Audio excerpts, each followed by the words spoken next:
नमस्कार स्टूडेंट। आज हम लॉ ऑफ मोशन के फोर्थ पार्ट की बात करने जा रहे हैं। इसमें से एक क्वेश्चन ऐसा था जो 2025 सेकंड ग्रेड के अंदर भी आया था, इसलिए ये पार्ट हमारे लिए इम्पोर्टेंट है। आइए, दो समान घिरने की व्यवस्था ली गई है, रस्सी का द्रव्यमान नगण्य है। देखो दो लिए डायग्राम दिया अपन को, है ना। द्रव्यमान m रस्सी की सहायता से 2m द्रव्यमान से जुड़ा है। ये 2m द्रव्यमान का पिंड रस्सी की सहायता से m द्रव्यमान से जुड़ा हुआ है, ठीक है ना। दूसरा, m द्रव्यमान रस्सी से बंधा है, जबकि दूसरा सिरे पर नीचे की ओर F बराबर 2mg का नियत बल लगा रखा है। देखो m है और नीचे बल लगा रखा है, ऐसे पकड़ के रखा है 2mg का, ठीक है। दोनों स्थितियों में तुरंत बताओ। तो जरा आओ, जरा हम पहले वाले डायग्राम की बात करते हैं। देखिए पक्का पक्का है ना, ये द्रव्यमान ज्यादा है तो त्वरण कहां पर होगा? नीचे।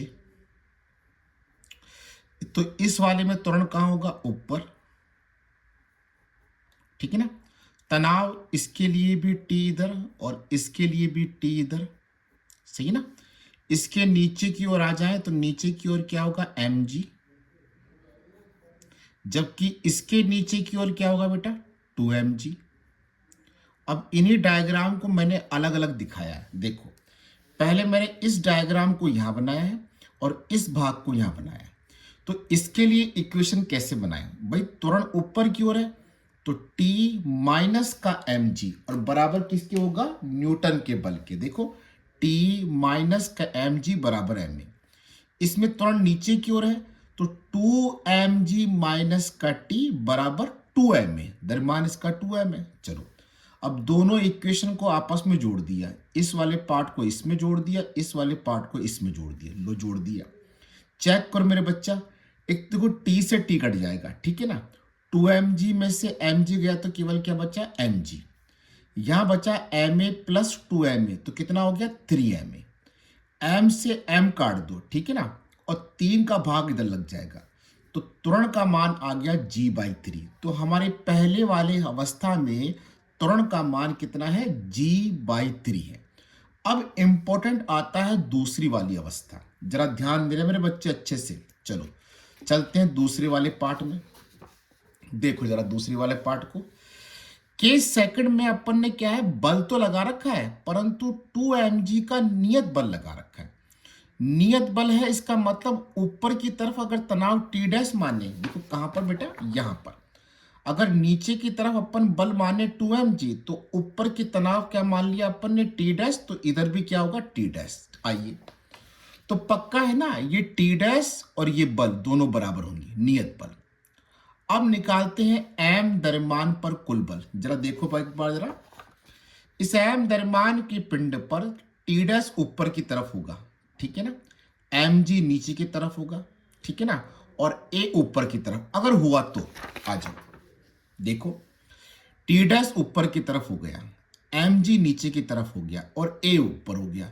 पर याद रखना है अपन को क्या, कि m द्रव्यमान पर कुल बल कितना है? F नेट है। तो आप सुने, टी डैश माइनस का mg बराबर ma, ठीक है, कर दिया। अब इस टी डैश का मान अपन ने रख दिया 2mg। देखो जरा एक बार, मैंने क्या करा, इस टी डैश का मान यहां 2mg रख दिया, ये लिखा हुआ। 2mg में से mg घटाया, कितना बचा? mg। m से m कट गया तो a बराबर आ गया g। इस सवाल की खास बात जो है ना, वो यहीं पर है। ये बड़ा इंपॉर्टेंट पार्ट है, इसका जरा अपन को ध्यान से देखना है। चलो बात ना करते हुए अगले सवाल पे आते हैं। किसी मेट्रो स्टेशन में एक लड़की किसी स्थिर एक्सीलेटर पर 20 सेकंड का समय ऊपर जाने में लेती है। मतलब आपने देखा होगा ना, वो मॉल वॉल के अंदर जो सीढ़ियां होती है चलने वाली, मान लो वो सीढ़ियां रुकी हुई है, तो एक लड़की को ऊपर जाने में 20 सेकंड का समय लगता है। अब लड़की तो खड़ी हो जाती है और एक्सीलेटर चलने लग जाता है। तो देखो, अब लड़की स्थिर है तो एक्सीलेटर उस लड़की को ऊपर की ओर 30 सेकंड में पहुंचा देता है, ठीक है ना। तो पहले तो एक्सीलेटर स्थिर था, लड़की चल के खुद ऊपर गई थी, उसको जाने में लगा समय 20 सेकंड है। फिर एक्सीलेटर गति करने लग गया, लड़की स्थिर थी तो जाने में लगा समय 30 सेकंड है। तो बताओ, गतिशील एक्सीलेटर पर यदि लड़की ऊपर की ओर चले तो उसे कितना समय ऊपर जाने में लगेगा? तीसरे में क्या बोला है बेटा कि एक्सीलरेटर चल रहा है और उसकी चलने की भी इच्छा हो गई तो वो भी चलने लग गई, तो उसके लिए पूछ रहा कितना समय लगेगा। तो मेरी बात सुन लो, माना लड़की के द्वारा तय की गई दूरी कितनी है, h है। अब आइए, वेग निकालने का सिंपल तरीका है दूरी बट्टा समय। तो पहले अपन निकालते हैं लड़की का वेग vg, g फॉर गर्ल, दूरी बट्टा समय। तो दूरी तो h और लड़की को जाने में लगा समय कितना लगा था, 20 सेकेंड लगा दिया। अब लड़की तो रुक गई और एक्सीलरेटर चल रहा है, और एक्सीलरेटर उस लड़की को कितने समय में ले जाता है मेरे बच्चा, 30 सेकंड में। तो एक्सीलरेटर का वेग निकालते हैं, वी, एच तो वही दूरी रहेगी बेटा जी, और समय कितना हो गया आपकी बार, 30 हो गया। तो मैंने यहां पर क्या रख दिया, 30 रख दिया। क्लियर, ये तो लड़की का वेग हो गया, ये एक्सीलरेटर का वेग हो गया। अब हम क्या करना चाहते हैं, मेरी बात पे ध्यान देना अच्छे से। गतिशील एक्सीलेटर पर लड़की को चलने में लगा समय टोटल मान लेते हैं t है। तो आइए, अब हमने क्या करा, समय निकालने के लिए दूरी के नीचे वेग का भाग लगाया। तो गतिशील एक्सीलेटर पर अगर लड़की चले तो दूरी तो h ही होगी, पर अब की बार लड़की भी गति कर रही है और एक्सीलेटर भी गति कर रहा है, इसलिए दोनों के वेग काम में लेंगे, गर्ल का वेग भी और एक्सीलेटर का वेग भी। इसका वेग कितना था, h बट्टा 20, इसका वेग कितना था, h बट्टा 30। देखो बेटा, ये h कॉमन आएगा तो ऊपर वाले h से कट गया, मेरे पास ही आ गया। एलसीएम लो, 20 गया यहां पर, ये सॉरी 30 गया यहां पर, 20 गया यहां पर, सही बात। आ जाओ, ये हो गया 50, इसको उठा के ऊपर ले जाओ, आगे 600, नीचे वाला कितना हो गया 50, 0 से 0 काटा और 5 से काटा, कितना आया 12 सेकेंड। बड़ा प्यारा और अच्छा सवाल है, जरा आराम से समझते हुए चलना अच्छे से। ये सवाल जो है वो थोड़ा हटके हैं और आपके एग्जामों में इनमें से सवाल भी अच्छे लेवल पे आ रहे हैं, ठीक है ना। आइए सामने जरा एक बात और, जितने भी सवाल अपन करवा रहे हैं बेटा जी, ये सारे के सारे सवाल आपके किसी न किसी एग्जाम में आए हुए हैं, इसलिए इंपॉर्टेंट है। चलिए, एक 3 किलोग्राम का पिंड स्थिर है, यदि उस पर इतना बल लगाते हैं, कितना बल है ये, 6t² i cap plus 4t j cap, पिंड पर कार्य करे तो 3 सेकंड पर बल कितना होगा। ये बड़ा अच्छा सवाल है, सोच में आता है, पर जरा सुनना। बल को कैसे लिखा जाता है, द्रव्यमान इंटू त्वरण। त्वरण को लिख सकते हैं वेग का t के सापेक्ष अवकलन कर दिया, f को तो यहां है तो m को नीचे ले लिया, तो मेरे पास आ गया dv/dt बराबर f/m। f का मान देखो ये लिखा हुआ, लिख दिया बेटा जी। द्रव्यमान कितना अपने पास 3, मैंने यहां 3 रख दिया। अब आप जानते हैं dt को मैं इधर ले गया, देखो मैं लिया है dt को। अब जैसे मैंने यहां से d हटाया तो मैंने यहां पर इंटीग्रेशन का चिन्ह लगा दिया, ये लो लगा दिया। अब कितने समय में निकालना है, 3 में। समाकलन भी तो बेटा जी t के सापेक्ष ही है, तो 3 सेकंड में निकालना है, तो शुरुआत वाला समय 0 और बाद वाला 3 ले लिया। आ जाओ, t² का समाकलन करो, t³/3 आ गया, t का समाकलन करो, t²/2 आ गया, 3 से काटा तो 3 दूना 6 और 2 से काटा तो 2 दूना 4। तो ध्यान देना, अभी लिमिट नहीं लगाई अपन ने ना, आराम से ध्यान दीजिएगा। आगे देखो, इसमें से अपन ने क्या करा, आप लिमिट लगाई, तो वैसे चाहे तो अपन ये 2 कॉमन ले सकते हैं मेरे बच्चा, ठीक है। अगर रखो तो रख लो, एक बार इसमें 3 रखो, एक बार इसमें 0 रखो। देखो 3 का क्यूब माइनस 0 का क्यूब, ये ऐसे कैसे रहा, प्लस 2 मैंने ऐसे रखा, अब 3 इसमें रखा, 3 का स्क्वायर और ये रखा 0, 0 का स्क्वायर, ठीक है। आ जाओ, 3 तिया 9, 9 तिया 27 आ गया बच्चा, 3 तिया 9 आ गया। इसको गुणा करेंगे तो जरा चेक करें, दोनों में से एक काम करा अपन ने, 9 कॉमन ले लिया, तो यहाँ बच्चा 2j कैप, और यहां से भी 9 कॉमन लोगे तो 3 बचेगा, 3 को 2 से गुणा करा 6। दोबारा बता रहा हूं, दोनों में से 9 कॉमन लिया है, तो 9 यहां से कॉमन आया तो यहां तो 2 बचा, यहां से 9 कॉमन लोगे ना तो यहां 3 बचेगा, 3 दूना 6। 9 जैसे बाहर आया अपन ने 3 तिया 9 तक काट दिया, ठीक है, यहाँ 3 बचा, उस 3 को अंदर ले गए तो 6 तिया 18 और 3 दूना 6, तो मेरा आंसर आ गया 18 i कैप और 6 j कैप। जरा सवाल को अच्छे से समझते चलिए, बड़े सिंपल छोटे छोटे से सवाल हैं, आप ध्यान दोगे तो बहुत अच्छी बात है। ये सवाल देखो बड़ा प्यारा है, ये बड़ा प्यारा सवाल है। यदि एक पिंड नियत वेग, देखो नियत वेग का मतलब होता है कि त्वरण जीरो है, के साथ गति करे तो f का मान क्या होगा। देखो डायग्राम में क्या दे रखा समझना। एक द्रव्यमान को ऐसे रस्सी से बांध के, एक घिरनी से बांध के, यहां से बांध के, यहां से बांध के, यहां से बांध के यूं खींचा है। तो आप मेरी बात सुनो, यहां पिंड नियत वेग के साथ गति कर रहा है। मतलब जब अपन इस रस्सी को खींचते हैं ना, तो ये रस्सी देखो ऐसे है मेरे बच्चे, देखो यहां से यूं गई, यहां से यूं गई, फिर यहां से यूं आई, फिर यहां से यूं आई, फिर यूं गई, फिर यूं गई और फिर ये नीचे आई। ठीक है ना। अब सुनना अच्छे से, पिंड नियत वेग के साथ गति कर रहा है तो त्वरण कितना होगा, जीरो। तो पिंड पर लगने वाला कुल बल का मान कितना हो गया, जीरो के बराबर हो गया। तो अब मेरे बात सुनना अच्छे से, देखो यहां अपन ने F बल लगाया, यहां F बल लगा तो बेटा ये रस्सी यही तो है, तो यहां पर भी कितना बल लगेगा, F। ये वाली रस्सी यही तो है, तो बेटा जी यहां पर भी कितना बल लगेगा, F। और यही रस्सी यूं घूम के आती है तो यहां पर भी कितना बल लगेगा, F।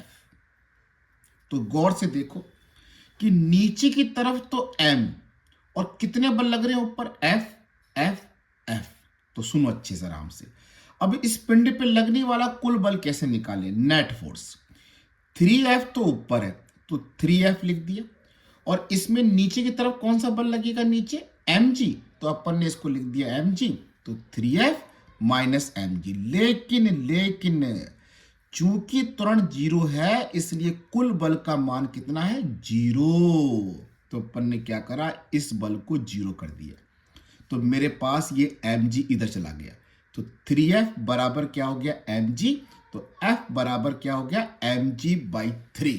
देखो सिर्फ एक छोटे से डायग्राम का सवाल है, अगर आप समझें तो 2 मिनट में देखिए, सिर्फ आप समझने की देरी है। ये रस्सी से खींचा, ये रस्सी यहां पर भी है, यूं घूम के आई, यहां से यूं गई, यहां से यूं गई, यूं। तो इधर भी F, इधर भी F, इधर भी F। अब ये तीनों F मिलकर इस mg को संतुलित करेंगे, तो 3F और नीचे की तरफ mg, तो 3F माइनस mg। अब चूंकि इसने बोल दिया है नियत वेग, तो नेट फोर्स तो अभी भी कितना रहेगा, जीरो। इसका मतलब अपन ने ये जीरो किया, इस mg को मान लेंगे, 3F बराबर mg, तो F बराबर कितना आया, mg/3। C वाला अपना सही है। क्लियर। चलो अगला सवाल देखते हैं एक और। ये सवाल कार्य ऊर्जा प्रमेय का है, पर अच्छा सवाल है क्योंकि कार्य ऊर्जा प्रमेय का काफी लंबे से इसमें सवाल नहीं आया है। आ जाओ, एक कण के विस्थापन x और समय t में संबंध नियत बल में, नियत बल बोला है, t बराबर, देखो रूट x है प्लस 3 है, यहां x मीटर में है और t काय में है बेटा जी, सेकंड में। तो t बराबर 0 से t बराबर 6 सेकंड के अंतराल में कार्य निकालो। तो चलो देखो, अपन को पहले वेग निकालना पड़ेगा, कैसे निकालेंगे देखते जाओ। आ जाओ, हमको ये दिया हुआ है, इस 3 को वहां ले जाओ तो t-3 हो गया, इस रूट को इसके ऊपर ले जाओ तो t-3 का क्या हो गया मेरे बच्चे, स्क्वायर। अब एक काम करें, स्क्वायर को ओपन करो, t का स्क्वायर, 3 तिया 9 और 3 दूना 6 से 60 कर दिया। अब इसका t के सापेक्ष अवकलन करो, क्योंकि x का t के सापेक्ष अवकलन करने से क्या आता है, वेग आता है। आ जाओ, dx/dt, t स्क्वायर का अवकलन 2t, 9 का 0 और इसका 1 हो जाएगा, केवल क्या बचेगा, 6। तो वेग आया मेरे पास 2t-6। अब अपन को इन दो समय अंतराल के बीच में कार्य पूछा है, तो पहले अपन एक काम कर रहे हैं, t बराबर 0 पर v बराबर v1, तो यहां रखा t बराबर 0 और इसको मान लिया अपन ने v1। तो जैसे रखा 2 × 0 0 हो गया, ये -6 आ गया। अब रख रहे हैं t बराबर 6, तो t बराबर 6 पर v बराबर v2, तो मैंने t बराबर 6 रखा, तो यह आया अपना 6 दूनी 12 और 12 में से 6 गया तो 6। अब आ जाओ कार्य ऊर्जा प्रमेय में, जरा ध्यान देना। कार्य ऊर्जा प्रमेय कहती है m/2 v2² माइनस v1²। अब आप मेरी बात को आराम से सुनना अच्छे से। सर सवाल में द्रव्यमान तो नहीं दे रखा, अरे कोई बात नहीं, देखते हैं। आ जाओ, m/2, v2 का मान कितना है, 6 का स्क्वायर और v1 का मान -6 है, लेकिन इसके ऊपर तो स्क्वायर है, तो 36 माइनस 36 करेंगे तो मेरे पास कार्य कितना आ जाएगा, 0 आ जाएगा। बताओ, है ना सवाल बड़ा प्यारा सा। सवाल को समझे, देखिए, और ये सवाल जो है ना, ये सब आपके किसी न किसी एग्जाम में आए हुए हैं, इसलिए अपन को सवाल को देखना बहुत जरूरी है, समझना बहुत जरूरी है। चलो, अब हम बात करने जा रहे हैं इस वाले सवाल की। मैं आपको कुछ बताना चाहता हूं। 2025 में आप पेपर उठा के देखिएगा, पेपर के अंदर ऐसा ही सवाल दे रखा है, लेकिन जो सवाल पेपर में दे रखा है उसमें एक पार्ट और जोड़ दिया, जबकि वास्तव में ये किसी एग्जाम में आया हुआ सवाल है। जरा ध्यान देना, अच्छा सवाल है, देखिए जरा एक बार। M1 द्रव्यमान के पिंड पर, ये M1 द्रव्यमान का एक पिंड है, पर F बराबर m2g/2 का नियत बल लगाया जाता है। यहां सतह घर्षण रहित है, तो बताओ M1 का त्वरण क्या होगा। 4 ऑप्शन दे रखे हैं अपन को, बड़ा प्यारा सवाल है, आराम से समझने की कोशिश करना मेरे बच्चे। आ जाओ, आपने इधर बल लगाया तो अपन त्वरण इधर मान लेते हैं, तो देखो मैंने त्वरण इधर मान लिया, ठीक है। ये M2 द्रव्यमान है, तो इस पर नीचे की ओर क्या लगेगा, M2g, ठीक है ना। त्वरण इसका ऊपर की ओर हो गया, तो पहले अपन इसके लिए इक्वेशन लिखते हैं M1 के लिए। गति यूं बोल रहे हैं ना, तो F माइनस का T बराबर M1A, बताया आपको क्लासों में, F माइनस का T बराबर M1A लिख दिया। अब हमारे पास F का मान कितना है, m2g/2, तो मैंने F का मान यहां रख दिया m2g/2। क्लियर। अब आते हैं M2 के लिए। M2 में देखो ये ऊपर जा रहा है, तो T माइनस M2g बराबर M2A। देखो T माइनस M2g बराबर M2A। नंबर 2, अब हमें निकालना क्या है सर, हमें तो M1 का त्वरण निकालना। अरे भाई, M1 का त्वरण निकालो या M2 का त्वरण निकालो, एक ही आएगा। आ जाओ, नंबर 1 और नंबर 2 को जोड़ा। देखो, इसको लिखा अपन ने यहां पर, इसको लिखा अपन ने यहां पर, इन दोनों को आपस में जोड़ दिया। देखो, T से T कट गया बेटा, हाँ सर कट गया। अब मेरे पास ये दोनों बचे। अब जरा आराम से देख लो, m2g/2 माइनस m2g करोगे तो माइनस का m2g/2 आएगा। खुद ही देख लीजिए आराम से, कोई खास तगड़ी चीज नहीं है, सिंपल गणित है। देखो माइनस में आ गया, ठीक है ना। अब यहां से a निकालना, a का भार लगा दो, मेरे पास ये त्वरण आ गया। तो माइनस, माइनस का मतलब सर क्या है, माइनस का मतलब ये है मेरे बच्चा कि आपने त्वरण इधर लिया था, नेगेटिव आया, इसका मतलब वो विपरीत दिशा में है। तो हमारा आंसर क्या होगा, ऑप्शन वाला ए चेक करें अच्छे से, आप ध्यान देना अच्छे से। हमारा आंसर ए है m2g/2m1 m2 किस तरफ, दाई तरफ। दाई तरफ क्यों भाई, आपने लिया इस तरफ था, अगर पॉजिटिव ही आता ना तो अपन बाई तरफ मान लेते, लेकिन अपने पास क्या नेगेटिव आया है, तो अपन क्या लेंगे, उल्टी दिशा में, यानी कि दाई तरफ लेंगे। कोई क्लियर बात। चलो अगला सवाल देखते हैं, बड़ा प्यारा सवाल है। 2 भार है W1 W2 एक रस्सी की सहायता से घिरनी के दोनों तरफ लटकाते हैं।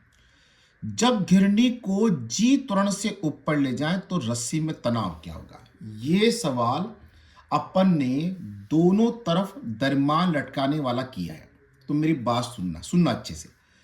हम जानते हैं कि द्रव्यमान M1 व M2 हो तो त्वरण A हो, तो तनाव होता था बेटा 2m1 m2 m1 plus m2, और यहां G आता था।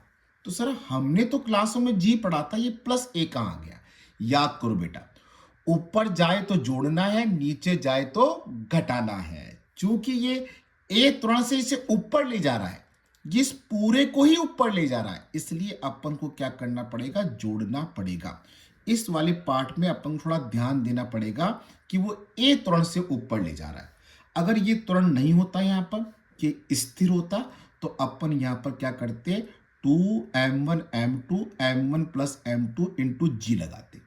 अब चूंकि बोला है G त्वरण से ऊपर जा रहा है, तो जो A है ना, इसकी जगह अपन को G लेना पड़ेगा। पर सुनो, 4 ऑप्शन चेक करा, चारों में तो भार है। अरे कोई खास बात नहीं है, ध्यान दो। भार होता है W1 लिखा तो m1g, भार होता है W2 लिखा तो M2G, और ए का मान सवाल वाले ने खुद ने कहा है कितना है G। अगर ये नीचे जा रहा होता ना पूरे को लेकर तो यहाँ G माइनस ए कर देते मेरे बच्चा।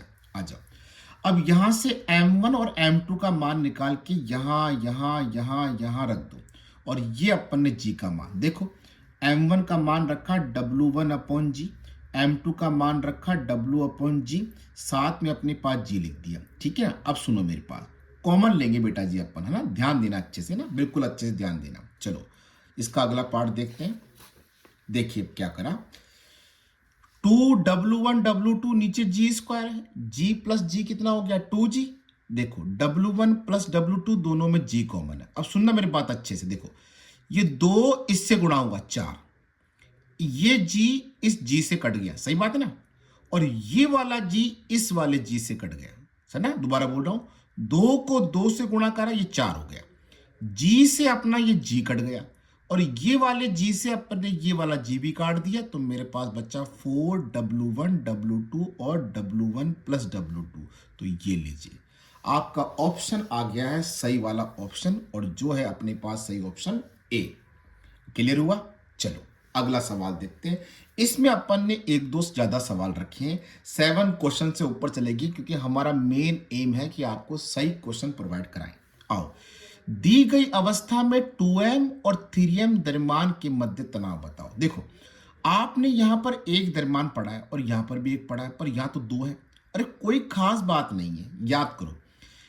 पहले इस निकाय का क्या निकालेंगे, एक्सरेशन। तो आप अपनी इच्छा से क्या मान लो कि इसको तो m1 मान लो, ठीक है, और ये मान लो m2, दोनों का योग 2m और 3m।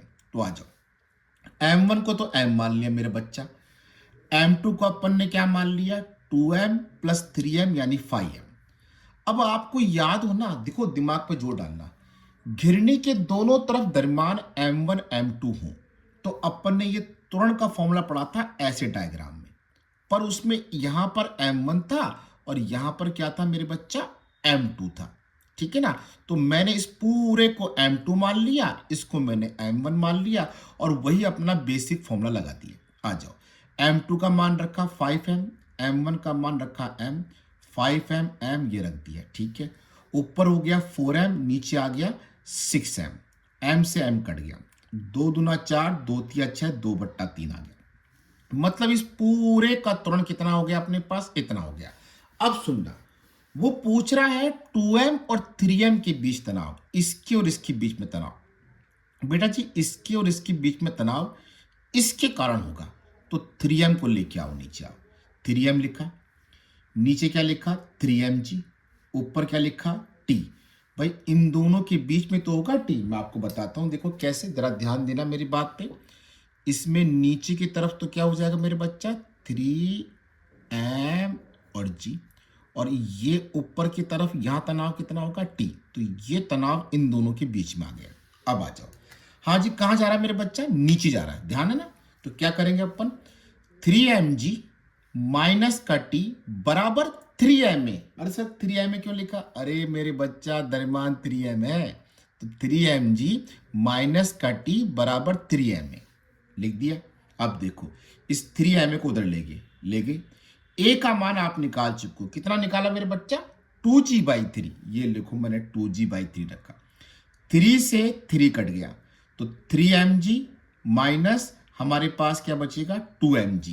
चेक करो, सवाल की मजे वाली बातें तो अभी आगे आने वाली है। देखो 3mg में से अपन ने 2mg घटाया, केवल कितना बचा mg। देखो इस सवाल के अंदर हमारे पास जो वैल्यू आई वो वैल्यू कितनी निकल के आई मेरे बच्चा, केवल mg।